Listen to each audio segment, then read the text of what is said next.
On peut avoir commencé sa vie en étant pire et finir par devenir meilleur. Alors il ne suffit pas d'avoir une vision, mais quelle est la vision que tu as? Parce que la vision que tu as détermine les actes que tu vas poser. La vision, mon frère, c'est un but à atteindre. Tu vis pour atteindre ce but-là. C'est ce qui motive ton existence sur terre. Et je prie pour quelqu'un ici, sur ton chemin, que Dieu retire tous ceux qui assombrissent la vision des bons enfants de Dieu. Tous ceux qui jettent une couverture, tous ceux qui étouffent et qui voilent. J'aimerais dire à quelqu'un, si tu es sur le mauvais chemin, que Dieu te remette sur le bon chemin. Mais qu'aucun influenceur négatif, satanique ou démoniaque ne t'aveugle en chemin. Salue quelqu'un et dis-lui bienvenue dans ta saison de miracle et assieds-toi. Bienvenue dans ta saison de miracle. Alléluia. Gloire à Jésus. Je bénis Dieu pour tous les hommes de l'église. Amen. Et je bénis Dieu pour toutes les femmes aussi de l'église. Tu as vu la différence? C'est net. Pour les hommes là, c'est comme si ils prenaient ça. Mais regarde comment les femmes sont reconnaissantes. Que Dieu vous bénisse doublement les femmes. Ce matin, je veux aborder mon thème du jour, étant entendu que nous sommes toujours dans Amen, le mois du renouvellement. Le thème du renouvellement, nous avons décidé de le reconduire, estimant, n'est-ce pas, que notre appréciation de son impact n'est pas Amen, n'a pas touché tous les contours que nous souhaitions. Vous savez que lorsque nous abordons un thème, il y a un objectif à atteindre, Amen, dans l'église. Le but n'est pas juste de prêcher, mais d'emmener l'église à un certain niveau avec ce thème. Et lorsque de mon constat, Amen, je remarque ou que les pasteurs par leur retour, Amen, me donnent de constater que le thème n'a pas forcément, Amen, emporté l'église à un autre niveau de sa transformation souhaitée. Amen, nous décidons donc de rester sur le thème pour continuer à travailler. Je veux préciser que ce thème-là, comme divinement inspiré, je l'avais annoncé pour 2 mois et à la fin donc du mois de février, nous avons vraiment, Amen, constaté qu'il était important de toucher encore d'autres aspects concernant le renouvellement. Amen. Et Psaume 51 a dit: ô Dieu, crée en moi un cœur pur, renouvelle en moi un esprit bien disposé. Alléluia. Je prie que le renouvellement atteigne tous les aspects de ton être intérieur et que tu deviennes cet enfant de Dieu, Amen, au nom de Dieu, au nom de Jésus-Christ de Nazareth. Quelqu'un dit Amen.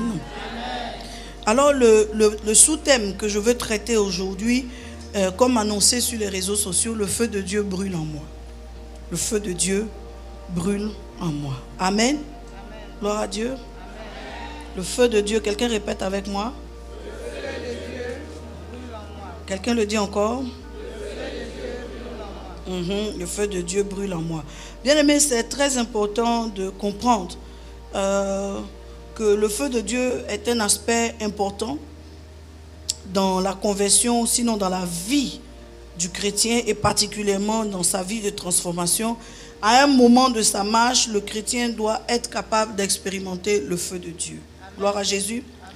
Et lorsque nous parlons du feu de Dieu, je crois que j'ai déjà plus ou moins un peu prêché sur la question. Lorsque nous parlons du feu de Dieu, nous parlons de 3 choses. Le feu de Dieu dans sa portée spirituelle est le symbole du jugement de Dieu. Donc quand on parle du feu de Dieu, la première chose qui doit naître dans votre esprit, c'est que le jugement de Dieu va se lever contre, n'est-ce pas, des gens, des nations ou autres. Amen. Ensuite, lorsque nous parlons aussi du feu de Dieu, nous parlons de purification. Dieu utilise son feu pour purifier ce qui a de la valeur. Souvenez-vous que par exemple pour l'or, lorsqu'il est question de l'or, l'or sera passé au feu. Non pour être détruit, mais pour que, n'est-ce pas, l'or soit purifié. Pour que tout ce qui est impur sorte et que le pur puisse rester. Amen. Et donc parfois nous passons par le feu de Dieu, c'est-à-dire par des épreuves, puisque le feu de Dieu c'est aussi, dans certains contextes, Amen, c'est aussi, Amen, une épreuve par laquelle tu passes. On parle par exemple du baptême d'eau, du baptême, Amen, du baptême du Saint-Esprit, on parle du baptême de feu. Et le baptême de feu, c'est une dimension où Dieu nous fait passer par l'épreuve. Il est avec nous, mais il nous baptise dans le feu afin que nous soyons, amen, nous atteignions une certaine maturité. Donc, quand Dieu fait passer un enfant, un de ses enfants, toi et moi, par le feu, alléluia, de façon générale, Dieu veut nous épurer. Quelqu'un dit purification. Il veut faire sortir ce qui n'est plus, amen, à sa place en nous. Et il veut au contraire laisser ce qui est pur et glorieux en nous. Je déclare sur la vie de nous tous et sur ma propre vie, toutes les épreuves, les choses difficiles par lesquelles Dieu a permis que nous passions vont concourir à nous rendre purs. Vont concourir à nous rendre purs. Quelqu'un crie le feu de Dieu. Et troisièmement, lorsqu'on parle aussi du feu de Dieu, on parle de la présence de Dieu. Et c'est sur ça que je veux prêcher aujourd'hui. La présence de Dieu. Alléluia. Cette présence de Dieu est un trésor, est une richesse. Amen. Elle est le symbole de la constance du Saint-Esprit en toi. Lorsqu'on dit de quelqu'un qu'il porte la présence de Dieu, ce qu'on est en train de sous-entendre, c'est que le Saint-Esprit est constant en lui. Le Saint-Esprit, amen, habite de manière constante, pas de manière accidentelle. Vous savez que le Saint-Esprit agissait déjà dans l'Ancien Testament. Mais il venait sur des gens, il opérait et il se retirait. Vous voyez par exemple Samson. Samson était fort, mais dans certains cas, lorsque Dieu voulait se glorifier, il tombait sur Samson et Samson opérait dans une certaine dimension. Après, vous voyez le même Samson qui devenait faible, par exemple devant Dalila. Par exemple, il n'avait pas la capacité de décrypter quand il était face à un piège. Donc l'onction se retirait de lui. Donc dans l'Ancien Testament, sachez que le Saint-Esprit agissait déjà. Mais il agissait de manière, n'est-ce pas, ponctuelle. Il venait et il se retirait. Maintenant, dans la nouvelle alliance, dans le Nouveau Testament, vous allez voir un Saint-Esprit qui est permanent. Il vient sur vous et il habite en vous. Alléluia. Donc là où nous sommes, tu n'as pas besoin d'une manifestation particulière pour accomplir quelque chose pour Dieu. Parce que le Saint-Esprit est en toi.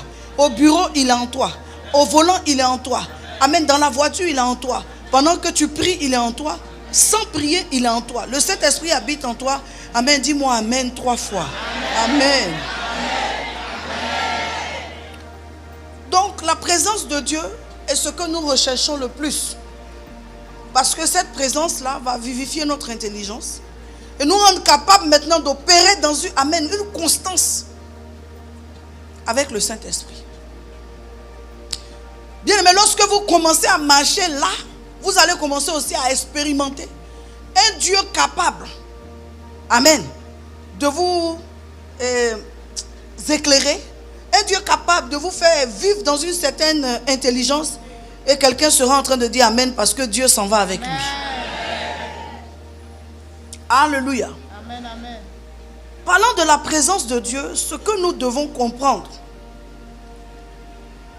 c'est que nous devons aspirer à une présence de Dieu qui, amen, est vive. De quelle manière? De la manière dont Dieu est en nous et il est devenu, n'est-ce pas, fusionnel avec nous. Fusionnel avec nous au point où nos décisions, nos choix, il s'en mêle immédiatement. Devant chaque, amen, opportunité de faire un choix, Dieu nous parle, il n'attend pas même qu'on le consulte. Parce qu'on est devenu tellement un avec lui. Atteins ce niveau. Amen. Reçois cette dimension. Amen. La présence de Dieu va faire quoi chez le chrétien? La présence de Dieu va produire une démarcation. Amen. Entre moi, en qui il y a la présence de Dieu, et un autre chrétien, chez qui la présence de Dieu amène à baisser, ou de qui la présence de Dieu s'est retirée, tout de suite on va avoir, amen, une démarcation. Tu es avec moi? Amen. Suis-moi bien. Est-ce que je t'ai déjà donné un faux enseignement? Les enseignements t'ont toujours bâti? Amen. Ça t'a toujours, amen, affermi? Amen. Perfectionné dans ta vie chrétienne? Amen. Attends-toi à recevoir quelque chose encore. Donc, la présence de Dieu se distingue clairement chez un chrétien comme chez un autre. Quand je vais avancer, tu vas comprendre de quoi je parle. La présence de Dieu rend un chrétien automate. il devient un robot du Saint-Esprit. Quand quelqu'un porte la présence de Dieu, il devient un robot du Saint-Esprit, c'est-à-dire il bouge aux instructions du Saint-Esprit.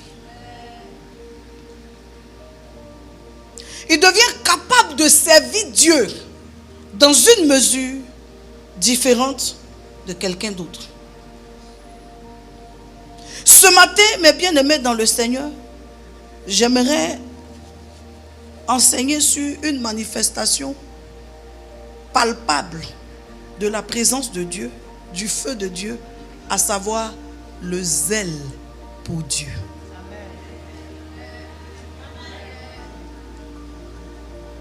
Comment comprendre que certains chrétiens n'arrivent pas à manifester la présence de Dieu, ne posent pas certains actes, sont indifférents? Tout ce qui peut être en train de se passer ne leur dit rien. En réalité, le feu de Dieu soit a baissé en intensité, soit c'est éteint. Parce qu'en tout chrétien chez qui se trouve le feu de Dieu, se trouve la présence de Dieu, se trouve aussi quelque chose qu'on appelle le zèle. C'est vrai. Ce zèle-là, mal orienté, peut être récupéré par le diable. On parlera alors d'un zèle amer. En son temps, je prêcherai sur, n'est-ce pas, le zèle amer. Je prêcherai sur le feu corrompu. Je prêcherai sur la présence de Dieu qui a muté.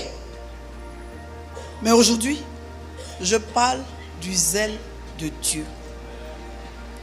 Bien, mais qu'est-ce que le zèle? Le bon zèle. Le zèle positif. Le zèle qui plaît à Dieu. Le zèle, c'est l'ardeur qu'on met pour une cause ou pour une personne. L'ardeur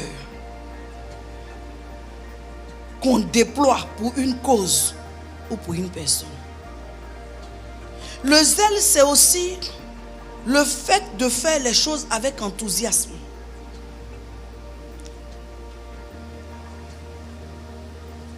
Avec enthousiasme, mais aussi avec une vive motivation.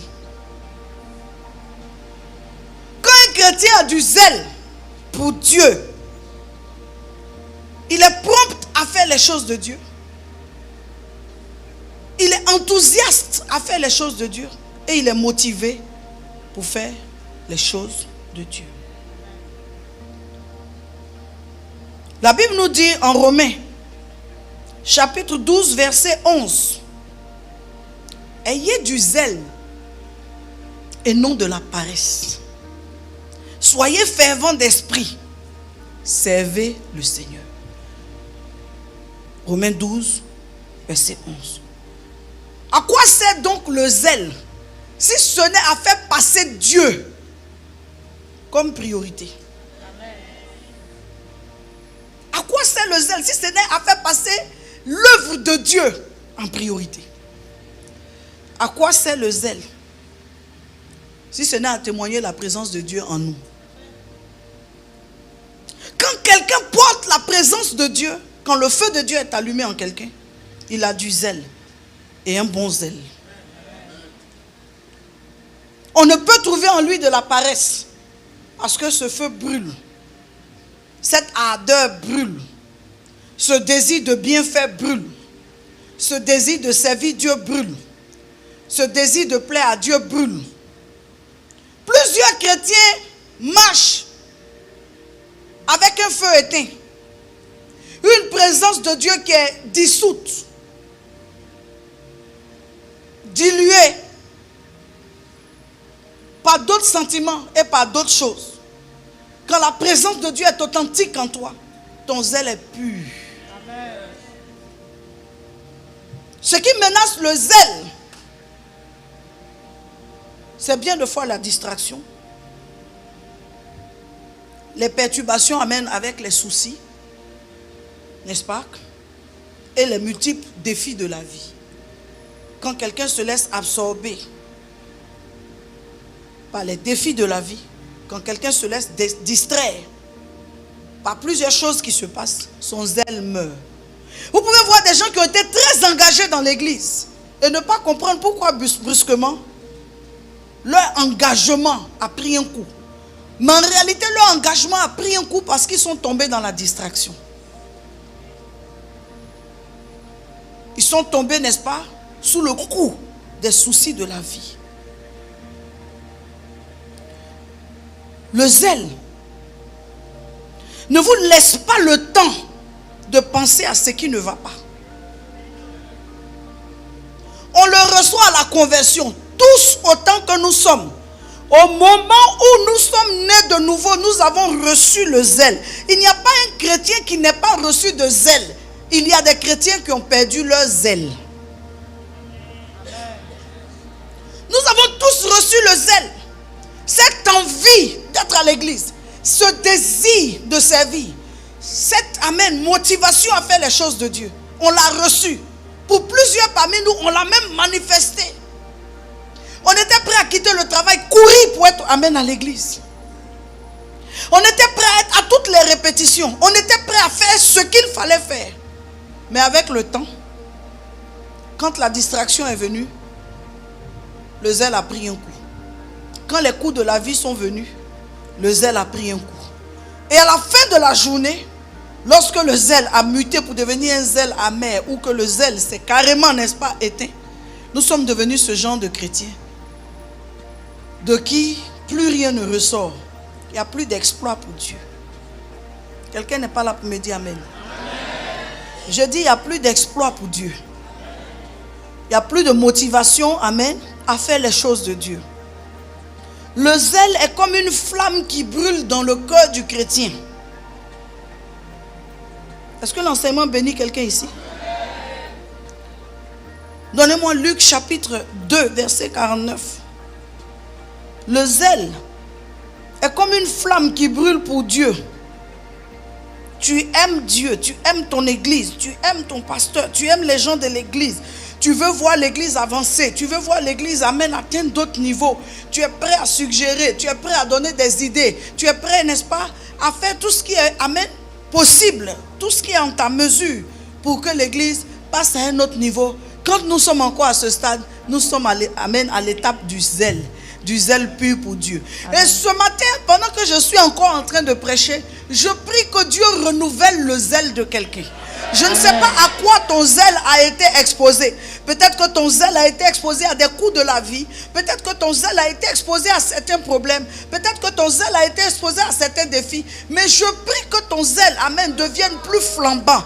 Que tu sois, définitivement délivré de la distraction et de tout ce qu'il y a comme défi de la vie. Que tu repartes à ton premier amour. Tu commences à aimer Dieu de manière intense, à servir Dieu de manière intense, à être motivé pour l'œuvre de Dieu, à faire les choses de Dieu. Je prie que le zèle de la maison de l'Éternel te dévore. Pendant que tu me dis amen, reçois ta délivrance. Pendant que tu me dis amen, reçois ta délivrance. Qu'il y ait un renouvellement en toi. Que Dieu renouvelle, la matière. Que Dieu te donne à nouveau, n'est-ce pas, la consistance spirituelle. Que Dieu te donne à nouveau l'ardeur. Que la flamme de Dieu se ravive en toi. Ça peut être des problèmes de santé. Ça peut être des problèmes de travail. Ça peut être des problèmes financiers. Ça peut être des problèmes, n'est-ce pas, de quelque nature que ce soit. Mais si ce matin tu es prêt à être, renouvelé dans ton zèle, je vois la main du miracle te débarrasser de tout ce qui était obstruction devant toi. Je vois Dieu intervenir pour toi. Ça peut être des problèmes de couple. Ça peut être des problèmes d'enfants. Ça peut être des problèmes de famille. Mais je connais un Dieu qui sait mettre un terme à tout ce qui peut être dérangeant pour toi. Et qui sait te donner la paix et la quiétude. Reçois cette paix au nom de Jésus. Reçois cette quiétude au nom de Jésus. Sois renouvelé dans ton zèle. Et que la grâce de Dieu soit avec toi au nom de Jésus. Dis-moi amen 3 fois. Dis-moi amen 3 fois. Dis-moi amen 3 fois. Dis-moi amen 3 fois. Donne-moi de bons amen, s'il te plaît. De bons amen. Je veux sentir l'église zélée dans son amen. L'église zélée, amen, dans son amen. Je déclare, ce zèle ne te quittera pas. Cette mesure que Dieu a enflammée en toi ne te quittera pas. Parce que tu es une servante de Dieu, tu es un serviteur de Dieu. Rien ne doit te déplacer de la position que Dieu t'a donnée. Tu es mis à part pour servir Dieu. Tu es né de nouveau pour servir Dieu. Et rien ne doit avaler, amen, cette dimension que Dieu t'a donnée.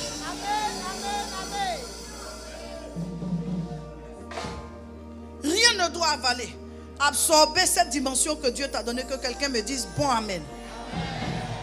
Luc chapitre 2 verset 49, allons-y. Luc chapitre 2, le verset 49. Oui. Il leur dit, pourquoi me cherchez-vous? Pourquoi me cherchez-vous? Ne saviez-vous pas qu'il faut que je m'occupe des affaires de mon Ne Père? savez-vous pas qu'il faut que je m'occupe des affaires de mon Père? Verset 50. Oui. Mais il ne comprit pas ce qu'il leur disait. Écoute-moi bien, Jésus avait déjà 12 ans. Le zèle n'est pas une question d'âge, c'est une question de feu allumé. Que le feu de Dieu brûle en toi. Tu sais, Dieu a besoin de ton zèle. Si tu vois que dès la conversion, il a allumé cette flamme en toi, c'est parce qu'il en a besoin. En fait, tu n'as pas été converti pour figurer. Tu n'as pas été gagné à Christ pour figurer. Tu as été converti pour que Dieu t'utilise. Là où tu es assis, on ne te demande pas de devenir pasteur comme moi. On ne te demande pas de devenir évangéliste. On ne te demande pas de devenir docteur ou prophète. On te demande juste d'exercer le zèle dans le couloir dans lequel Dieu t'a appelé. Il a calibré ton intelligence afin que tu ajoutes quelque chose à la communauté à laquelle tu appartiens. Cette intelligence, Dieu ne t'a pas donnée uniquement pour le monde. Il ne t'a pas donné uniquement pour le milieu séculier dans lequel tu es. Il t'a donné ce niveau d'intelligence afin que tu apportes un plus dans l'église à laquelle tu appartiens. Mais toutes les responsabilités qu'on te confie, tu t'organises pour briller par un feu éteint.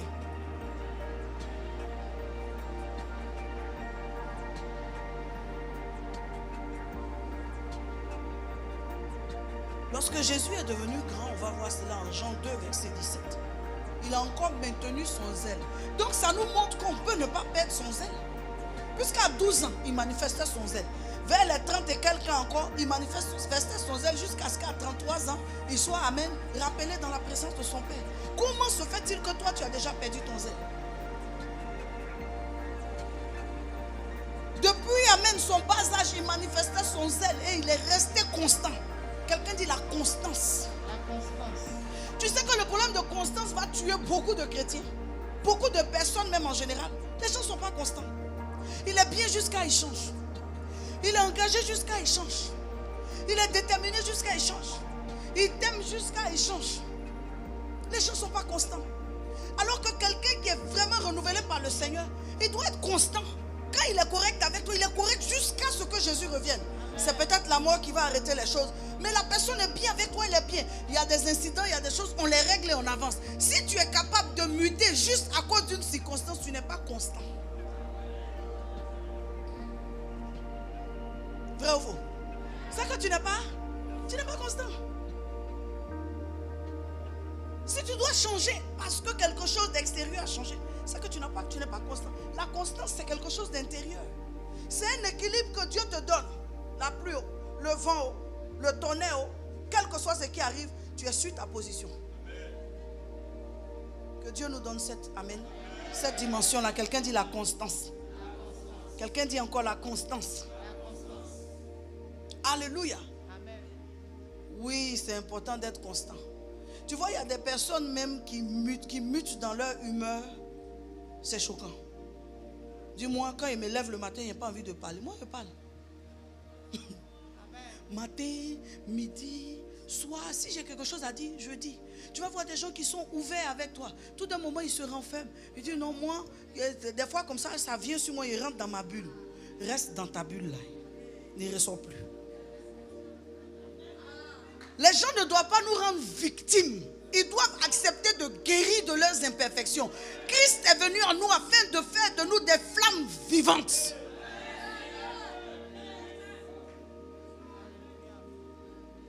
Si tu n'es pas constant, nos amitiés, nos familiarités, nos rapprochements, tu dois être prêt à être bien avec quelqu'un jusqu'au bout. Mais revenons sur le zèle. Quelqu'un dit le zèle.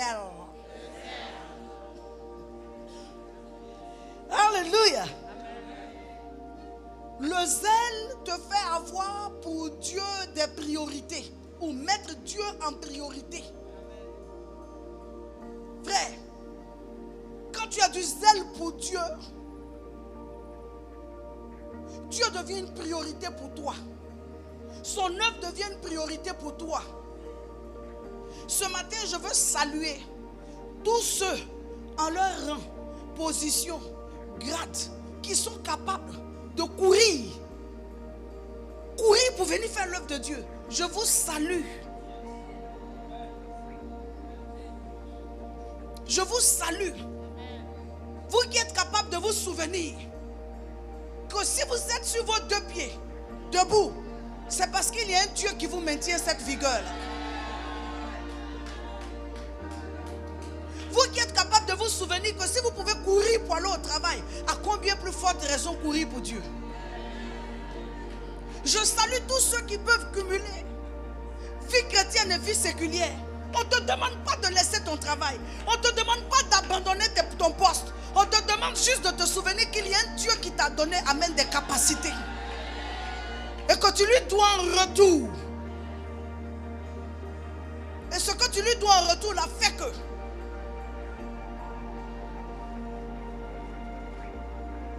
Je vois ces personnes-là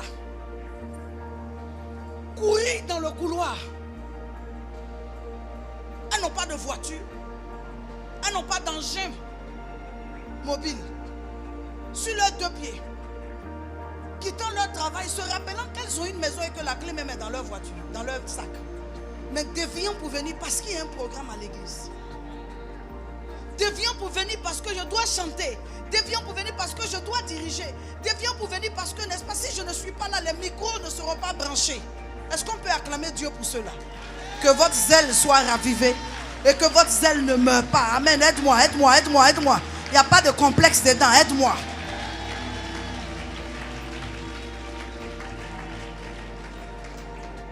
On voit la puissance du feu de Dieu en quelqu'un.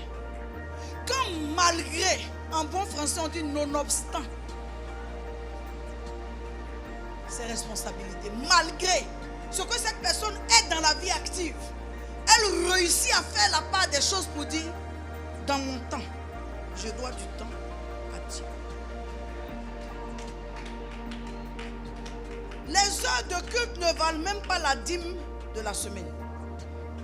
En temps normal, si nous sommes réguliers dans la dîme, chaque jour nous devons 2h40 de présence de Dieu. Mais regarde les gens. À cause d'un rendez-vous, ils vont prier 5 minutes. Père, ce matin, je bénis ton nom. Je viens te recommander ma journée. Je prie que ton feu, ton bras soit étendu sur cette journée. Au nom de Jésus, bénis les enfants. Père, bénis. Et puis les derniers mots là, s'il te plaît, tu as dit qu'il veut finir vite.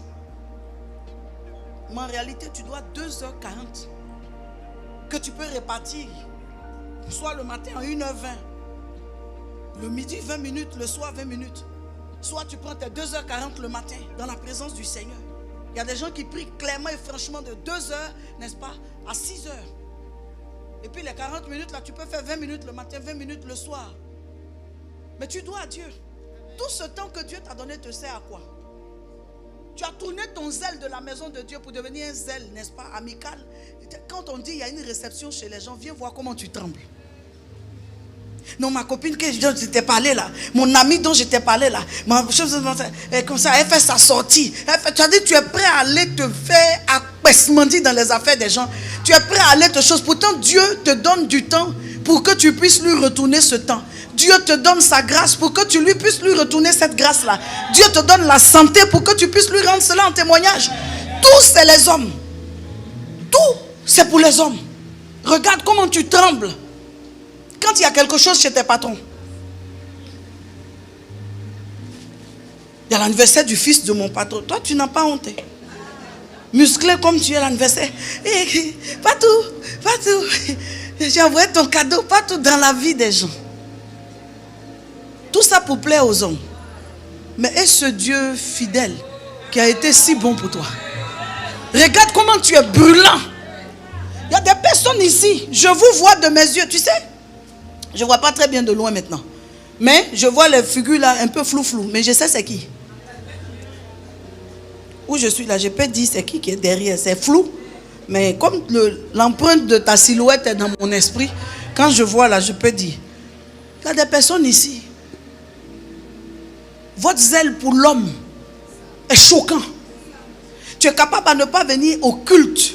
Tu es capable de ne pas venir au culte. Juste parce qu'il y a un événement qui concerne quelqu'un qui est important pour toi. Je ne suis pas à ce stade-là. Je viens au culte d'abord. C'est de ça qu'il s'agit. Et la suite après. Si tu perds ton zèle, il te reste quoi? Ton zèle là, c'est la présence de Dieu. Ton zèle, c'est pas venir à l'église. Hein. Ton zèle, c'est pas les chants de louanges qui chantent dans ta voiture là. Ton zèle, c'est pas les chants d'adoration que tu mets. Mon âme. Et puis on dit, quelqu'un, ta voisine demande ce qu'il dit, c'est Dena. C'est pas ça qui est le zèle.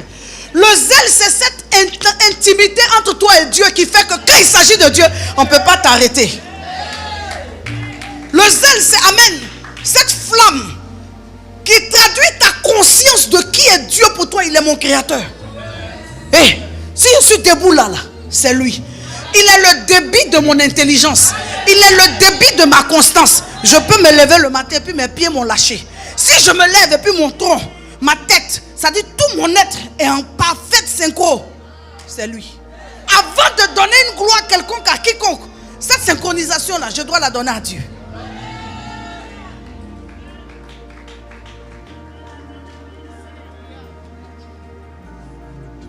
Je parle de quoi ce matin? Pourquoi vos voix sont doucement comme ça?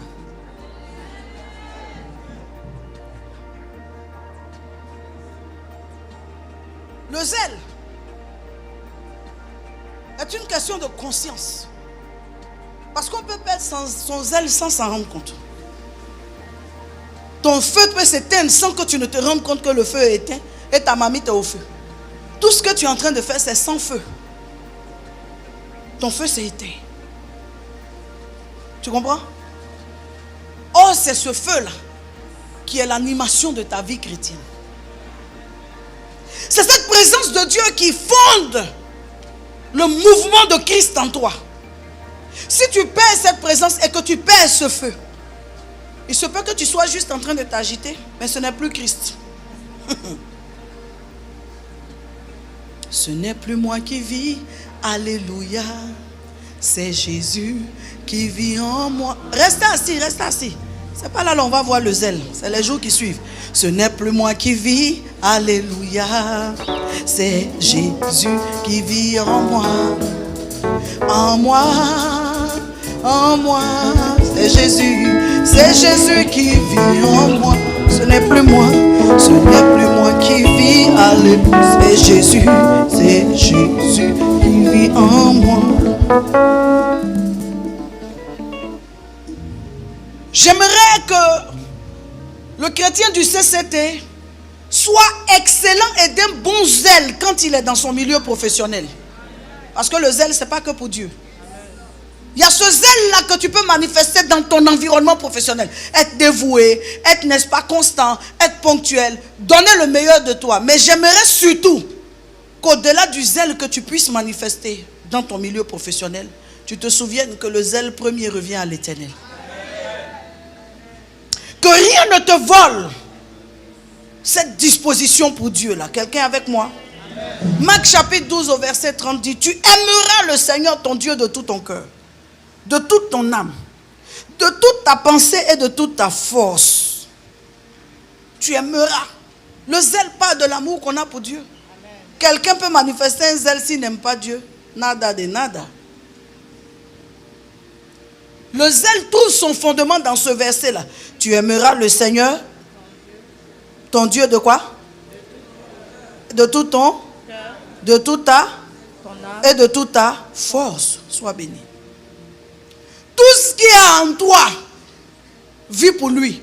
Quelqu'un dit d'abord. D'abord. Le fait que nous prêchons le zèle à l'église, le zèle pour Dieu n'annule pas le fait qu'on doit avoir aussi même un zèle dans sa maison. Dans ta maison, tu dois avoir aussi un zèle. Être cette épouse, amen, qui coordonne la maison, qui fait toutes choses. Mais même si tu as du zèle à la maison, ça ne doit pas avaler le zèle que tu dois à Dieu. Il dit, tu aimeras ton Dieu de tout ton cœur. Combien ici peuvent le dire? J'aime Dieu de tout mon cœur. Combien peuvent le dire? Tu vis pour l'œuvre de Dieu. L'œuvre de Dieu est une priorité pour toi. L'œuvre de Dieu, amen, passe en avant pour toi. Ça ne te fait rien de venir au programme. Ça ne te dérange en rien, n'est-ce pas? Non. Nous devons avoir de grands hommes d'affaires dans l'église. Nous devons avoir de grands hommes politiques, des femmes, n'est-ce pas, puissantes, Amen. Dans le monde séculier. Mais si ces personnes que Dieu élève ne sont pas capables de rendre à Dieu la place qu'il a, c'est comme si en tant que pasteur, on a échoué. Oh, malheureusement, le chrétien en francophonie, plus Dieu le bénit, plus Dieu devient quelconque pour lui. Non, pasteur, toujours à trouver des explications pour justifier que tu ne donnes pas à Dieu sa place. Mais plus Dieu t'élève, plus tu dois être capable de te venir humble devant lui. Aidez-moi.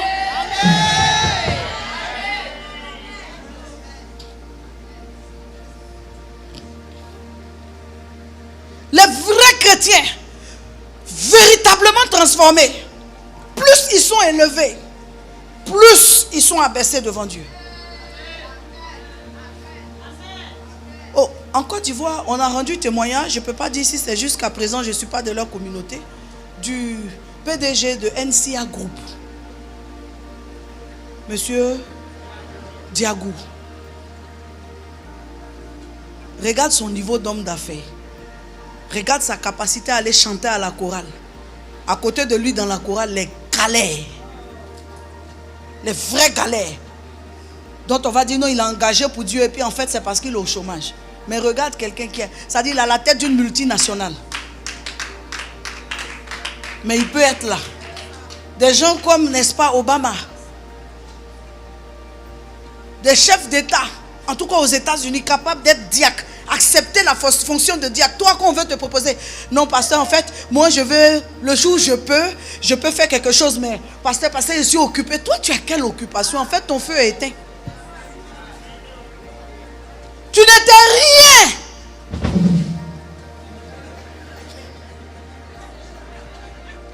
C'est pas moi, c'est lui. Tu n'étais rien quand Dieu a décidé que tu sois l'ambassadeur de sa gloire. Il t'a doté d'une intelligence et d'atouts, d'aptitude et de capacité pour faire la différence entre plusieurs et toi. Il a fait en sorte que parmi plusieurs, sa gloire soit vue dans ta vie. Et maintenant que Dieu t'a fait cette confiance, le retour c'est quoi? Tu n'as plus de zèle. Tu n'as pas de zèle. Voilà pourquoi ça devient difficile dans nos églises francophones que Dieu élève des gens. Sinon, allez au Ghana. Allez au Ghana. Moi, j'ai déjà effectué des voyages chez Dr Mensa Otabil avec plusieurs personnes de l'église. Dans la chorale, là, c'est des banquiers, des gens. Mais viens les voir. Courir pour venir chanter. Après, quand on te dit c'est qui, le protocole même, quand Pasteur Mathieu, Dadi Hashimolo arrive là-bas, le protocole même qui s'occupe là, c'est quelqu'un qui était portier. Dadi a prié pour lui, il est devenu aujourd'hui fondateur d'un institut de machin. On a rendu le témoignage. Pourquoi Dieu ne fait pas ce genre de témoignage chez nous? Parce que les gens s'oublient. Il change de catégorie. Sur son papier, il change de catégorie. Son niveau d'orgueil s'intensifie. Les gens n'ont pas de zèle. Parce qu'ils ont une petite notion de l'élévation. Les petites choses les rendent fous. Alors que plusieurs ici n'ont même pas atteint 1/10 de leur vitesse de croisière. Dieu t'a densifié pour atteindre des niveaux plus élevés. Mais il y a une confusion majeure dans ton esprit. Tu cours pour les hommes et tu ralentis pour Dieu.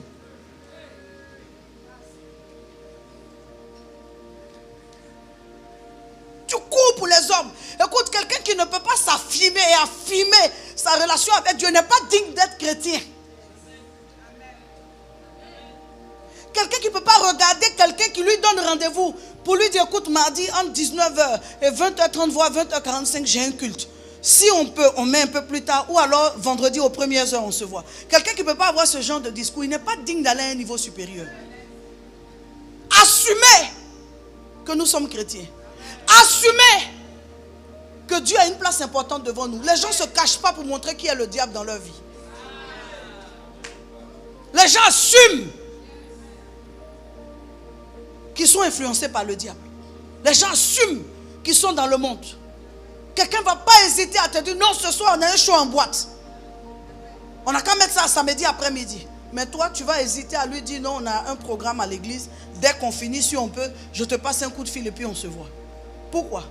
Parce que tu es incomplexé. Quelqu'un a pris une balle perdue ici?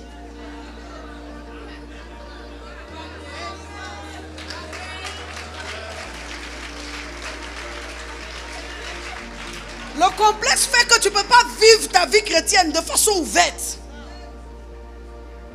Regarde dans l'avion, je ne vais pas hésiter à prendre mes 2 mains pour mettre sur le petit plateau de 2 nourritures. Pas pour me faire voir, mais parce que si j'étais chez moi, j'allais bénir avant de manger. Quand l'avion est en train d'atterrir, je ne vais pas hésiter à montrer à mon Dieu que je suis dans cet avion-là. Si ce n'est pas tombé, c'est parce que tu es fidèle. Quand il y a une petite turbulence, je ne vais pas hésiter à lever ma main pour dire Seigneur, je suis dans cet avion-là. Zéro complexe quand il s'agit de mon Dieu. Dieu n'a pas eu honte en tant que Père de livrer son fils Jésus à la croix. Jésus n'a pas eu honte qu'on lui enlève ses vêtements, qu'on lui mette juste un linceul comme un ablacon pour monter à la croix. Je ne peux pas avoir honte de montrer que je suis de lui. Tout mon zèle appartient d'abord à Dieu, ensuite à ma famille.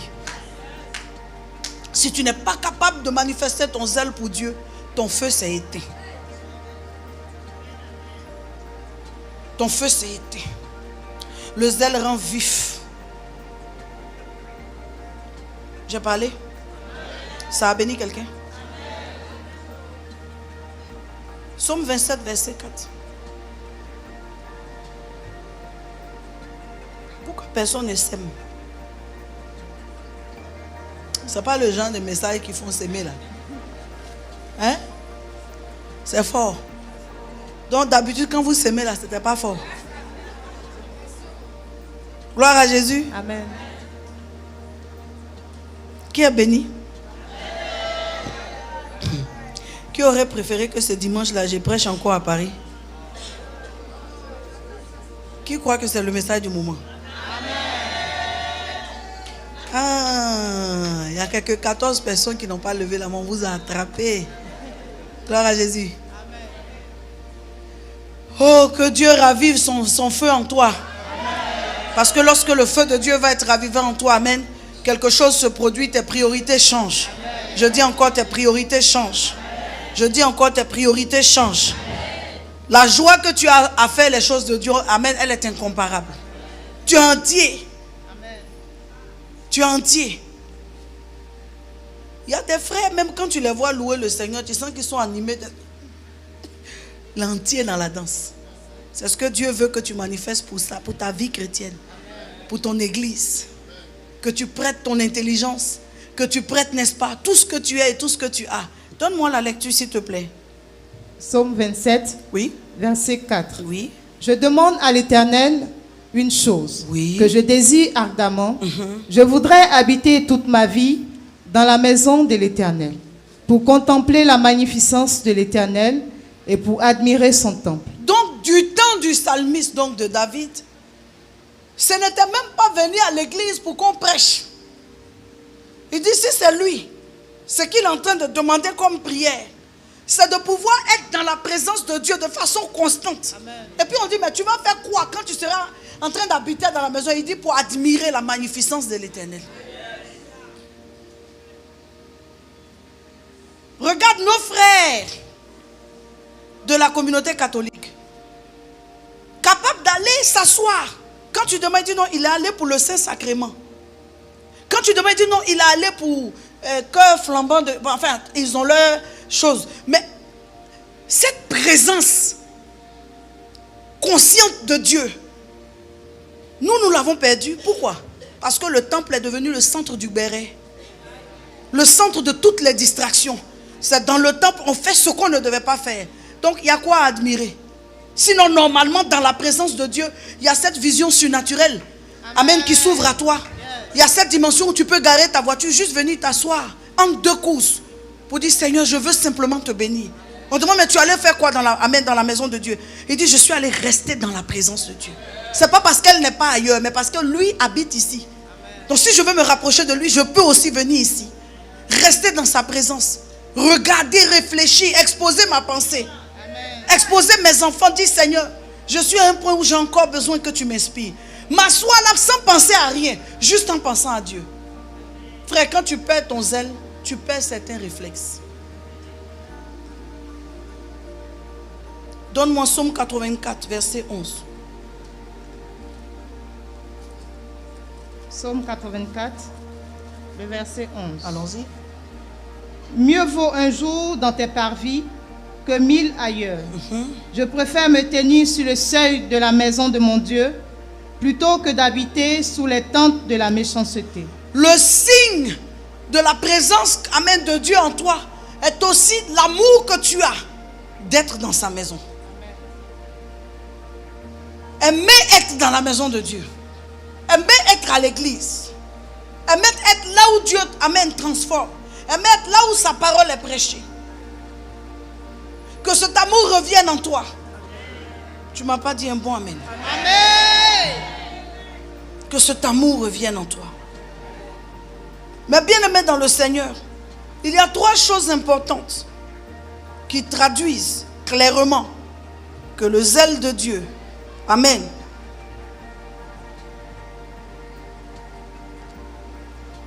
est dans un bon fonctionnement en nous.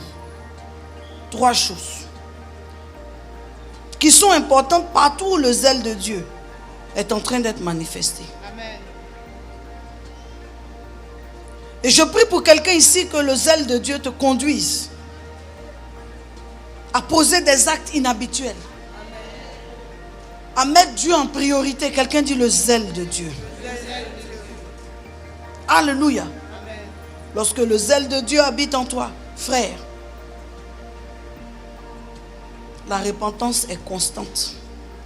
Apocalypse 3, verset 19 nous dit: je reprends et je châtie ceux que j'aime. Aie donc du zèle et répands-toi. Sache donc que chaque personne qui perd son zèle entrera, n'est-ce pas, en jugement devant Dieu. Ce feu que Dieu t'a communiqué, ce n'est pas pour que tu dormes avec. Amen. Ce feu que Dieu t'a communiqué, c'est pour que tu le mettes au service de l'Éternel. Salue-moi le Saint-Esprit. Si tu es avec moi. Amen. Et si tu es béni, crie-moi un bon amen. Amen. Si tu es béni, donne-moi un puissant amen. Amen. Ce feu que Dieu t'a communiqué, il va te demander des comptes. Il va te demander quoi? Pour ce feu qu'il t'a communiqué. Lorsqu'un enfant de Dieu est conscient de son zèle, une chose importante dans son esprit, c'est mon intelligence au service du Seigneur. Le zèle sans l'intelligence, ça va être catastrophique. Le zèle sans l'intelligence, tu veux faire tout sauf ce que tu dois faire. Tu veux être partout sauf là où tu dois être. Tu vois, il y a des personnes qui sont à l'église, tu sens qu'il est zélé, mais c'est un mauvais zèle. Tu n'as jamais vu, depuis que tu es chrétien, ce genre de personne. Il veut se mêler de ce qui ne le regarde pas. Il veut faire ce qui ne le concerne pas. Il n'a pas de discipline en lui. L'intelligence est très importante. Amen. Si tu es avec moi, dis-moi amen. Amen. L'intelligence. Regarde ce que Proverbe 3, verset 5 dit. Il dit: confie-toi en l'Éternel de tout ton cœur et ne t'appuie pas sur ton intelligence. Le zèle a besoin de l'intelligence pour être, n'est-ce pas, calibré. Le zèle sans intelligence, ça va devenir quelque chose d'incontenable.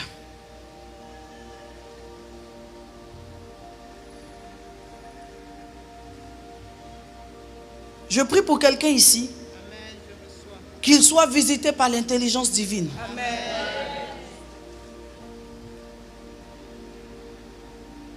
L'intelligence divine soit ton partage.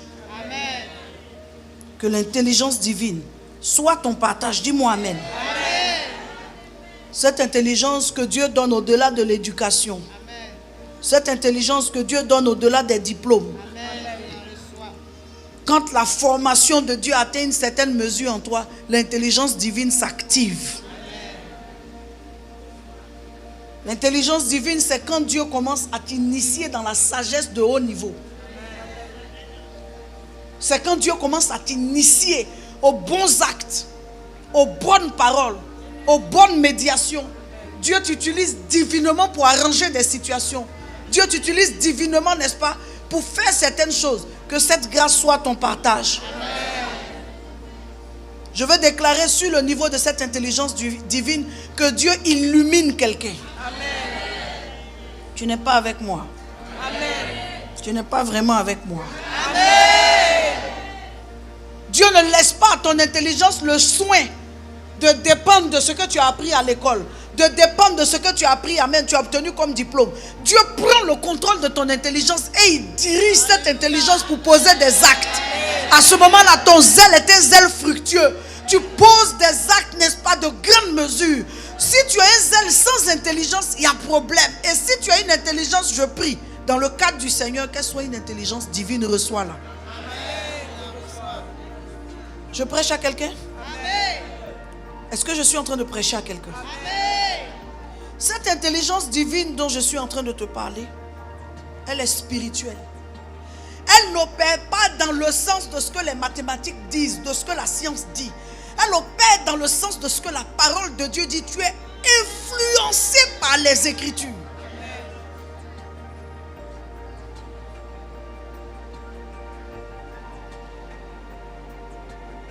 Cette intelligence de Dieu, je prie qu'elle s'active en toi. Je prie que tu possèdes cette intelligence. Que tu commences à réfléchir par cette intelligence. Que tu commences à opérer, influencé par cette intelligence. Alors les gens te diront bienheureux. Ta famille louera Dieu, tes parents loueront Dieu. Ton église, partout autour de toi, même tes patrons loueront Dieu.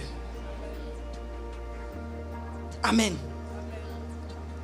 Colossiens 3, verset 2 nous parle de cette dimension d'intelligence. Il dit de toute votre pensée, tendez vers les réalités d'en haut et non vers celles qui appartiennent à la terre. Cette intelligence divine-là, elle est fortement influencée par les lois du ciel. Les lois célestes, les lois du royaume. Ça ne dépend ni de l'âge, ni de qui t'a formé, ni de comment, amen, dans quel environnement social tu as évolué. Dieu te bénit d'une sagesse là. Tu poses de bons actes. Tu rattrapes des situations. Tu couvres des choses. Tu évites le scandale. Tu ne participes pas à ce qui détruit. Mais tu deviens un agent de restauration. Quelqu'un que Dieu peut utiliser pour, amen, régler des situations. Oh, si cette intelligence pouvait tomber sur moi ici. Je ne sais pas si toi tu as besoin de ça, mais moi je demande ça à Dieu. Tendons vers les réalités d'en haut. C'est celle-là que Dieu va approuver. Amen. Éphésiens 5, verset 14, amen, 15 à 16 dit encore quelque chose. Il dit, veillez donc avec soin à votre manière de vivre. Ne vous comportez pas comme des insensés, mais plutôt comme des gens sensés. Dans l'église, on ne peut pas tout faire. À cause de cette intelligence-là, en tout cas si on l'a. On est obligé de poser des actes sensés. Parce que, amen, Dieu nous regarde. On ne peut pas avoir un zèle qui nous pousse à tout faire. Oui, nous devons veiller à notre manière de vivre. Amen. Pensez aux répercussions sur les autres. Il dit, mettez à profit les occasions qui se présentent à vous. Car nous vivons des jours mauvais. Alléluia. Amen. Y a-t-il quelqu'un qui veut poursuivre avec le zèle? Amen, amen, amen. Le zèle sans intelligence va nous pousser à poser des actes et puis regretter après. À parler et puis regretter après. À agir et puis regretter après. Mais je veux connecter quelqu'un à une grâce pour laquelle je prie personnellement. Que Dieu réduise au maximum le niveau de regret. Parce que le regret ronge. Demande à une personne qui regrette d'avoir eu une position, de n'avoir rien fait, d'avoir eu des moyens, de n'avoir rien fait, d'avoir eu des connexions, de n'avoir rien fait. Cette personne va te dire combien elle a mal de ce que Dieu s'est souvenu d'elle, mais elle n'a pas su en prendre, n'est-ce pas, soin. Je veux qu'on atteigne ce niveau-là où notre intelligence divine nous fait mesurer les actes qu'on pose. On réfléchit tellement avant d'agir que lorsque Dieu nous dit de faire, ce sera sans regret.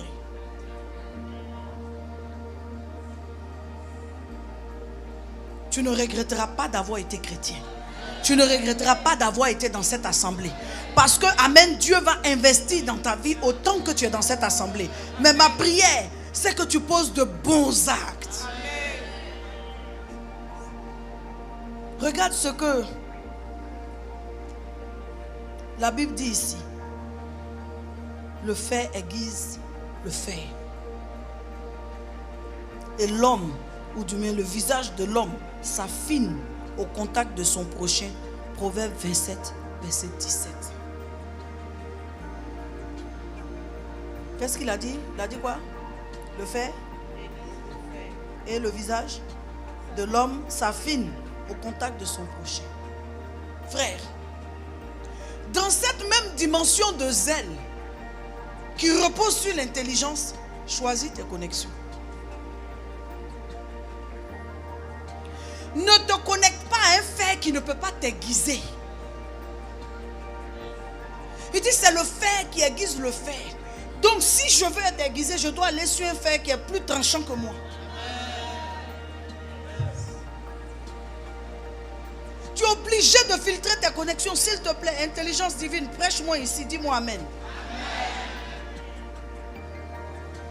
Il y a des personnes en qui Dieu a déjà investi un certain niveau d'expérience.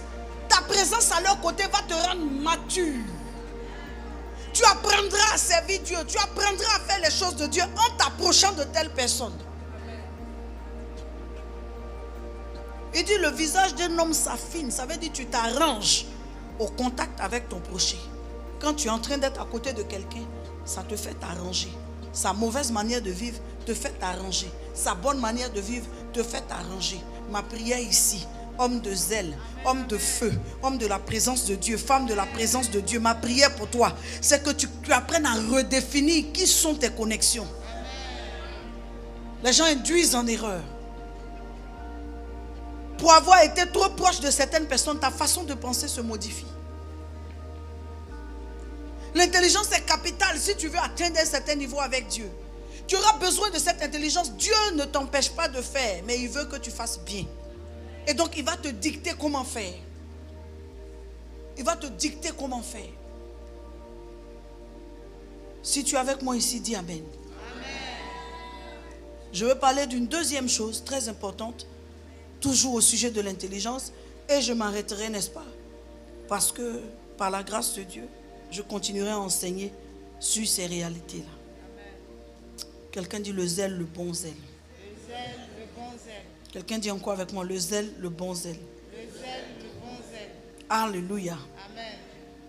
Gloire à Jésus. Amen. La deuxième chose qui est importante si un enfant de Dieu veut manifester le zèle, ce sont les talents et les capacités que Dieu lui a données. Les talents et les capacités que quoi? Que Dieu lui a données. Les talents et les capacités que Dieu lui a données. Alléluia. Que Dieu, amen, déploie tes talents. Que Dieu déploie tes capacités. Que Dieu arrose tes talents. Et Dieu arrose tes capacités. Que Dieu fasse valoir ou mette dans ton cœur de faire valoir tes talents. Que Dieu mette dans ton cœur de faire valoir tes capacités. Amen. Je prie que tous tes talents qui sommeillaient soient réveillés et exprimés. J'ai prêché à quelqu'un ici. Dieu n'a pas mis tout ce qu'il a mis en toi en vain. Il a mis ce qu'il a mis en toi pour que ça serve. Et maintenant, je veux déclarer que ça va servir. Je veux déclarer que ça va servir. Les talents et les capacités que Dieu t'a donné vont servir. Oh, il y a des personnes qui ont tellement de talents ici. Tellement de talents. Alléluia. Bourré de talents. Pétri de talents. Rempli de capacités. Des choses même que tu n'as pas forcément, n'est-ce pas, appris. Qui sont innées en toi.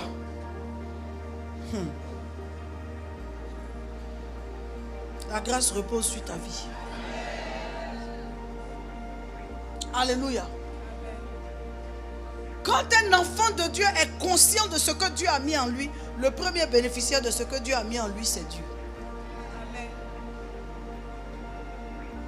Le premier bénéficiaire, c'est qui? C'est Dieu. Lorsqu'on parle de talent, on parle d'une aptitude.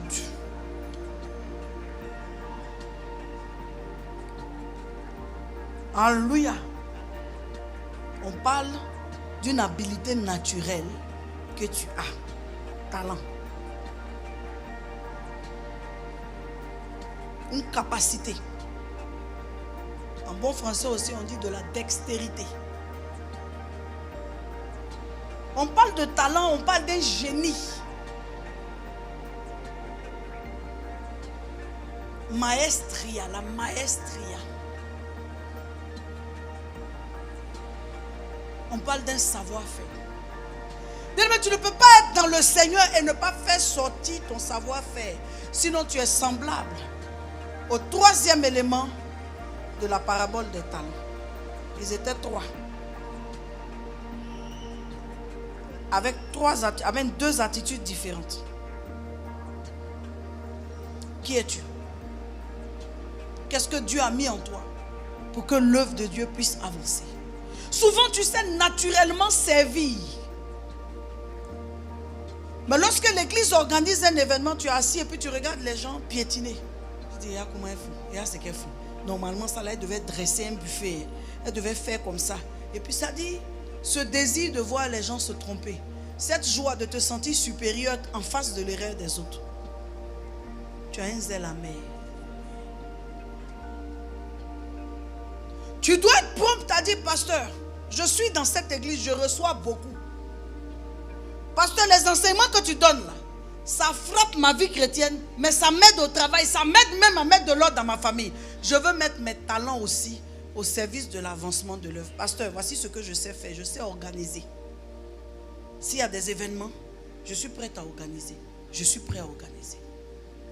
Certaines personnes sont assises avec les talents que Dieu leur a donnés, attendant que le monde leur donne opportunité pour mettre ces talents en exergue. Tu as un grand nom dans le monde, mais tu es anonyme dans la maison de Dieu. Les capacités, tu en as, mais elles ne te servent pas à grand chose. Va s'asseoir. J'ai dit, qui décore l'église même? Les trucs qui sont pendus en haut de la tête des mamans là, ça c'est quoi? Qui décore l'église même? Mais tu as la capacité. Au lieu de critiquer, de juger, pourquoi ne pas te joindre? Pourquoi ne pas approcher le pasteur? Pasteur, j'ai un talent inné, je sais décorer. Si on me permet, je peux mettre cette expertise au service de l'église. Mais des fois, il y a des personnes qui ont cette volonté. Et puis il y a quelqu'un qui a dit, si tu t'es déclaré, ils vont toujours t'appeler. S'ils ont su que tu sais décorer, tu vas voir dedans. Ils vont faire quoi? Toujours. Toi, tu ne t'assois pas ici. Tu veux voir maman là, mais c'est pourquoi? Non, je voulais lui dire, je voulais vraiment mettre mon talent au service de... Tu as le temps pour ça. Tu as le temps pour ça. 6 roses, ils vont t'appeler. 6 femmes, ils vont t'appeler. Les séminaires, ils vont t'appeler. Mais je préfère qu'on m'appelle être important dans l'église, qu'on m'appelle pour des événements du monde.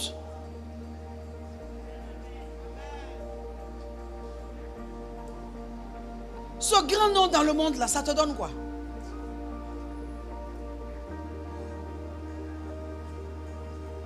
Toi, de toute façon tu sais cuisiner là.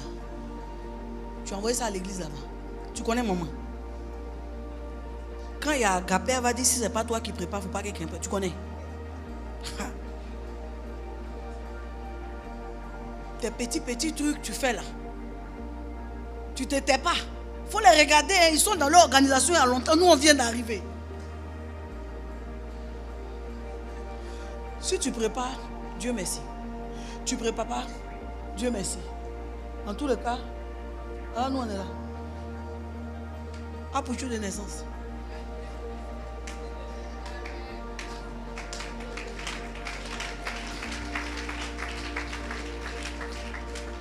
Mais les gens ne se rendent pas compte qu'ils se laissent manipuler pour tout et pour.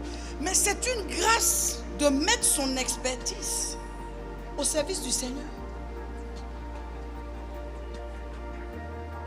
C'est une grâce. Toi, tu sais faire. Tu as de l'expertise. Ta seule implication dedans, là, regarde ce que ça va apporter comme beauté. Regarde la gloire qui va émaner de ça. Tu préfères te laisser manipuler par quelqu'un. Rester assis à ne rien faire. Tout de suite, on n'a qu'à dire la décoration à Sini. Ça ne te regarde pas même. Alors, est-ce qu'il y a quelqu'un qui a pris la décoration? Je veux dire que je suis prête. Si il faut décorer, moi, même les plages, les choses, je peux faire même les vagues là. Ça vient, mais ça ne mouille pas.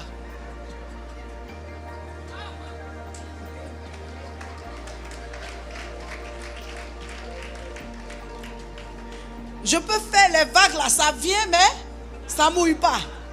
On dit en bon, comment tu fais? Tu dis non, c'est juste de mettre du plexiglas en haut. Quand la vague vient, ça frappe et puis ça redescend. Tu dis qu'on est. Oh Seigneur, je crois qu'il y a des cœurs que tu es en train de tourner ici. Je crois qu'il y a des cœurs que tu es en train de revisiter ici. Je crois qu'il y a des personnes qui sont en train de prendre des dispositions. Tu sais, la chose est que parfois on se laisse aller sans se rendre compte, n'est-ce pas? Des fois, ce n'est pas méchant. C'est juste parce qu'on se laisse aller sans se rendre compte. Mais moi, je rêve de cette église-là où les responsables font leur part. Et puis moi, en tant que pasteur, je me concentre sur tracer les sillons d'enseignement qui transforment et qui impactent. Je rêve de cette église où je ne suis pas obligé de me mêler de décoration. Je ne suis pas obligé de me mêler, n'est-ce pas, d'installation, de choses. Parce qu'il y a l'expertise. Et je vois toutes ces personnes-là. Il y en a qui ont 2 cerveaux. Il y en a qui ont 3. Il y en a qui ont 4. Il y en a même qui ont jusqu'à 7. C'est-à-dire qu'ils sont intelligents. Ils sont intelligents. Et si cette intelligence est mise au service de l'église, je peux simplement imaginer comment la gloire de Dieu. Alors je prie que le zèle de l'Éternel se déclenche dans l'église. Je prie que les hommes et les femmes prennent la décision, n'est-ce pas, de se réveiller dans leur zèle. Alléluia. Et je déclare au nom de Jésus que ce zèle va nous emmener plus loin au nom de Jésus. Pendant que tu dis Amen, qu'il en soit ainsi. Alléluia. Je veux m'arrêter ici ce matin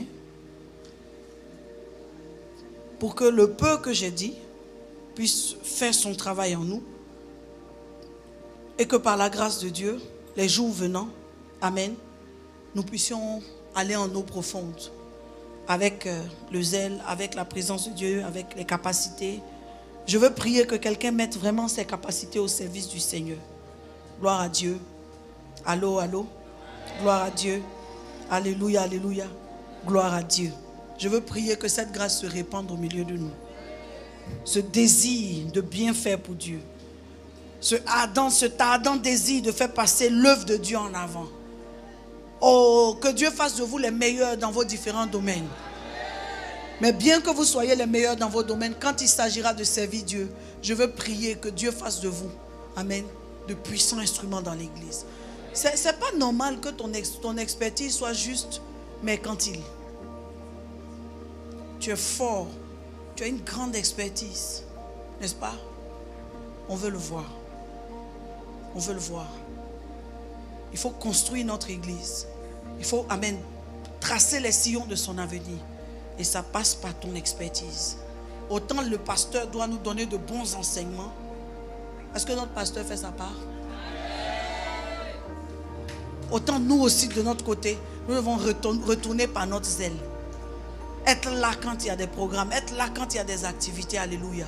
Mettre nos capacités, nos talents, mettre notre intelligence. Je termine ce matin en souhaitant, amen, une saison de bon zèle à l'église. Une saison.